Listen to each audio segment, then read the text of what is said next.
Hello, good morning, नमस्कार। आप सभी का स्वागत है अष्टावक्र गीता के इस वृहद सेशन में। तो शुरू करते हैं। अभी हम अध्याय फर्स्ट देख रहे हैं और उसमें हमने कल 5वां सूत्र किया था। आज हम छठे सूत्र की बात करेंगे।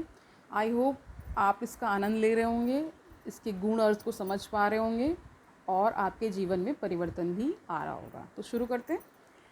धर्म अधर्मो सुखम दुखम मानसानि न ते विभो, न कर्ता असि न भोक्ता असि, मुक्त एवासि सर्वदा।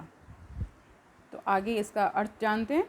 हे विभो, धर्म और अधर्म, सुख और दुख, ये सभी धर्म मन के हैं, तेरे नहीं।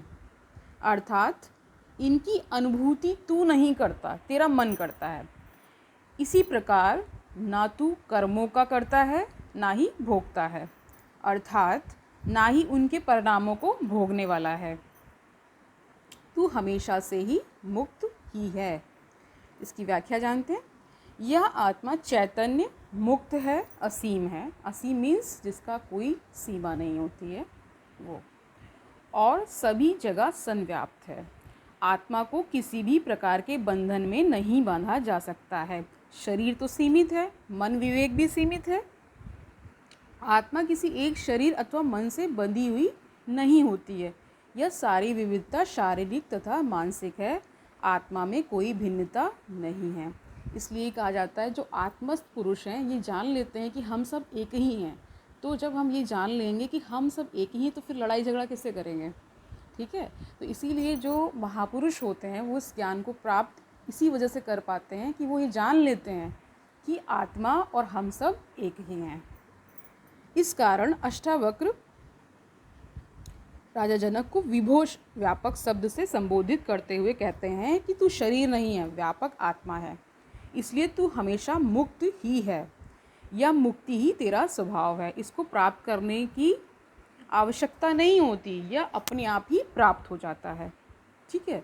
सिर्फ इसको पहचानने की ज़रूरत होती है। केवल उपभोक्ता बनकर कोई ठीक से सुन मात्र ले तो घटना घट ही जाती है। तो आपको ध्यान लगाकर सुनना है और इसके अनुभव से, मतलब जब आप इसको ध्यान से सुनेंगे तो मेरा मतलब दावा है कि आप में परिवर्तन आना ही आना है। और ये कहते हैं कि शुद्ध आचार व्यवहार जो होता है आपका, खुद शुद्ध खान पान, उससे भी फ़र्क पड़ता है। तो वो सब अगर आप फॉलो करेंगे तो आपके जीवन में निश्चित ही परिवर्तन आना तय है, ठीक है। तो आगे चलते हैं। उसी क्षण जन्म जन्म के बंधन टूट जाएंगे, स्मरण वापस आ जाएगा। खोजने वाला भटक जाता है, ढूंढने से भगवान नहीं मिलते। खोजों को त्याग कर जगत के प्रति उदासीन त्यागशील बनकर विश्राम में स्थित हो जाना ही प्राप्त कर लेने का मार्ग है। आत्मा सर्वत्र है, व्यापक है, सब में एक ही है, लेकिन शरीर की विविधता के कारण ज्ञान रहित व्यक्ति को आत्मा की विविधता का भ्रम हो जाता है।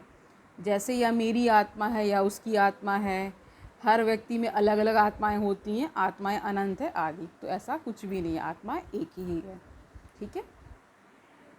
अष्टावक्र आगे कहते हैं कि तू अहंकार के वशीभूत हो गया है, जिसके कारण तू स्वयं को कर्ता और भोक्ता समझने लगा है। यह अहंकार भी तेरा भ्रम है। तू चैतन्य आत्मा है जो न करता है और न भोगने वाला है। तुझे सुख दुख की अनुभूति इसलिए होती है क्योंकि तूने स्वयं को कर्ता और भोक्ता मान लिया है।